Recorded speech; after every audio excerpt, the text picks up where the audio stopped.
I had been walking for what felt like ages before the church finally revealed itself.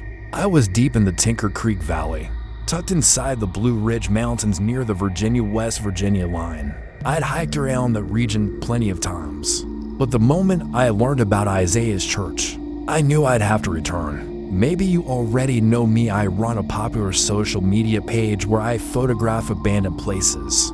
Sadly, Appalachia has no shortage of them. Forgotten mines, collapsing hospitals, swallowed up amusement parks, and more churches than you can count. While I was at the local library digging into information about an old mine, I stumbled across mentions of a place called Isaiah's Church, hidden somewhere in the Tinker Creek Valley. Supposedly, a group of extremely devout believers once claimed they were commanded by God to build a church.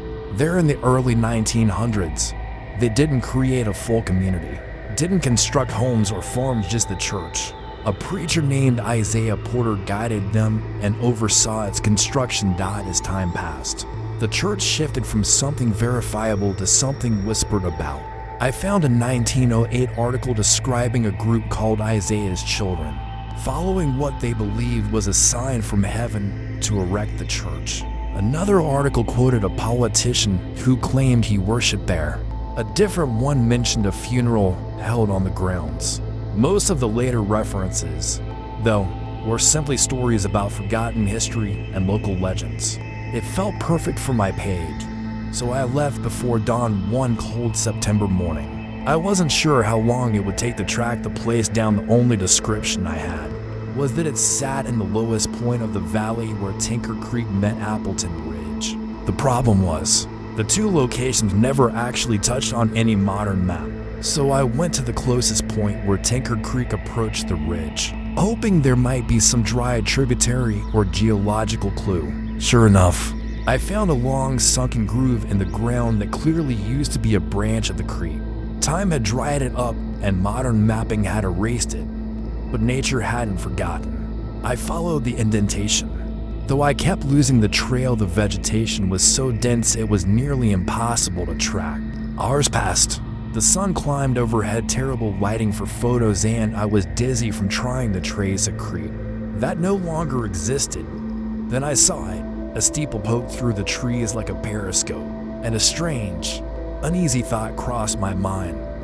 What if the church saw me before I saw it? I snapped a photo of the steeple, crowned with a white cross peeking between branches. Then I pressed forward, using the cross like a guiding star. The closer I got, the stranger things became. The plants around me transformed lush, vivid, almost tropical. I recognized some species that shouldn't exist in Virginia at all. Plants that only thrive in volcanic soil. By the time I reached the church, I was pushing through ferns and vines like I'd wandered into a rainforest. Then I shoved aside one last bush and the church stood before me. It looked new, pristine. The white paint looked freshly applied. The wooden doors seemed freshly polished, and the windows were spotless and intact. Most of the churches I photograph are shells, collapsed roofs, broken windows, decades of decay. Nature always claims them, but Isaiah's church looked like someone had maintained it weekly. I circled the exterior, taking pictures and waiting for the evening light to sharpen the images. I ate lunch on the front step: sandwich, carrots, the usual, and tossed crumbs to whatever wildlife lurked in the greenery. The jungle-like atmosphere made me half expect a leopard to burst out of the foliage. But everything was eerily still. No birds, no rustling, nothing. Even with my usual gear: extra water, food, headlamp, flashlight, spare batteries, bare spray, satellite phone. Something about entering that church made me feel completely unprepared. I couldn't explain why. I climbed the few steps to the entrance and pulled the door. It opened without a sound. Inside, everything gleamed. The pews shone. The floors were swept clean. Instead of the usual mildew and animal droppings, the air held the faint sweetness of an unlit candle, fresh, like someone had just put it out. A large stone cross dominated the front wall behind a wooden pulpit. Carved into the pulpit was a symbol I didn't recognize: 8 circles, arranged into rows of 4, enclosed inside a pentagon. like the outline of a house. As I explored and took more photos, the feeling of danger grew, not obvious danger, but the sense that I'd stepped into something complex, something ancient, something I wasn't meant to disturb. Everything inside was crafted from simple materials sourced from the surrounding mountains. Nothing ornate, nothing golden, just solid.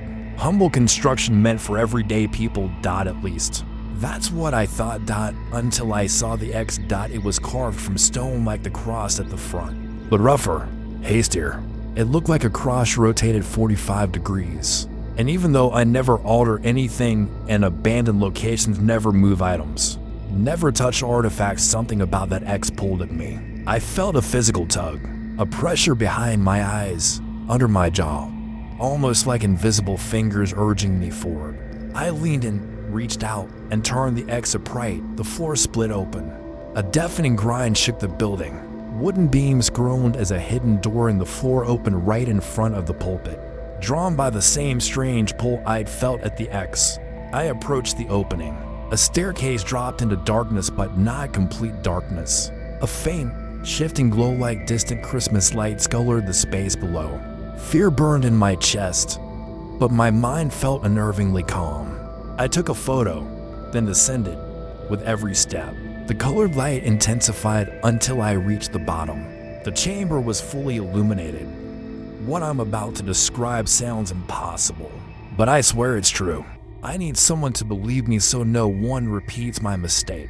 At the center of the underground room sat a towering figure 9 feet tall, seated on a throne. I'll refer to it as he, although it wasn't human and had no sexual traits. It barely had any traits at all. The being had no face. Its head was smooth and tapered, polished like the pews above. Its entire body was smooth, gray, featureless except for its hands. Each hand had 4 long fingers, each ending in a glowing bulb like a neon drop of liquid light.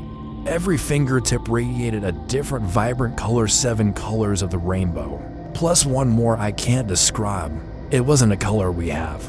It felt like nostalgia and heartbreak and warmth all at once. The emotional color of being held by someone you've grown apart from. I took countless photos, too frightened to get within arm's reach. The closer I got, the brighter his fingers glowed.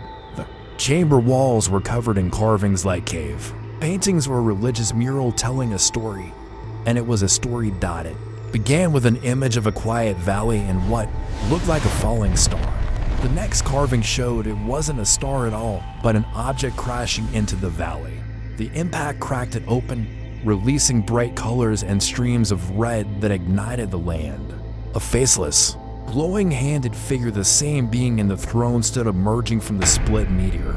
Humans approached and worshipped him, building him a throne and a monument. At first, they were joyful.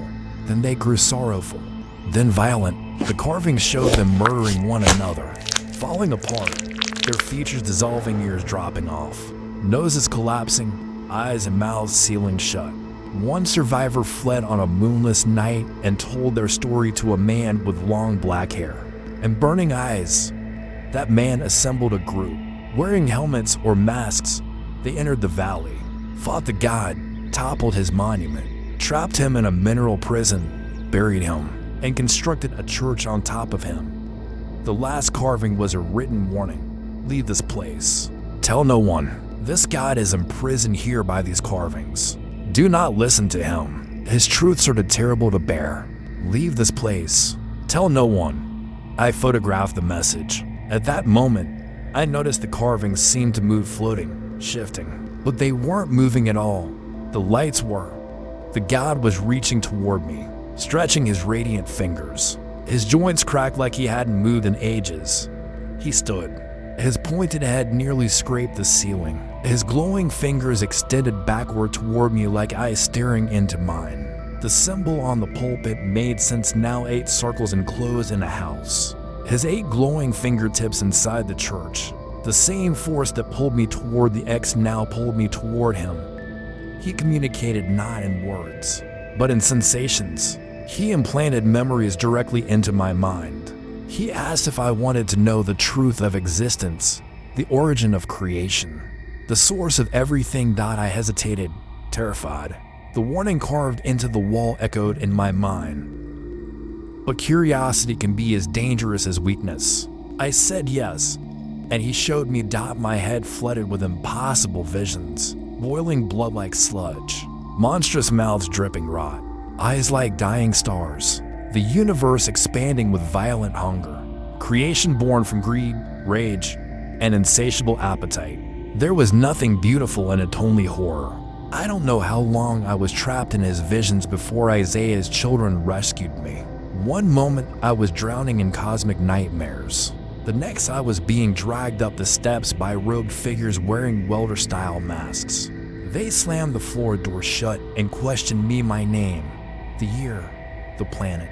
It took time to remember any of it. Reality fell fractured. Eventually, they led me outside. Whether minutes or an entire night had passed, I couldn't tell. They forced me to promise never to return. I agreed.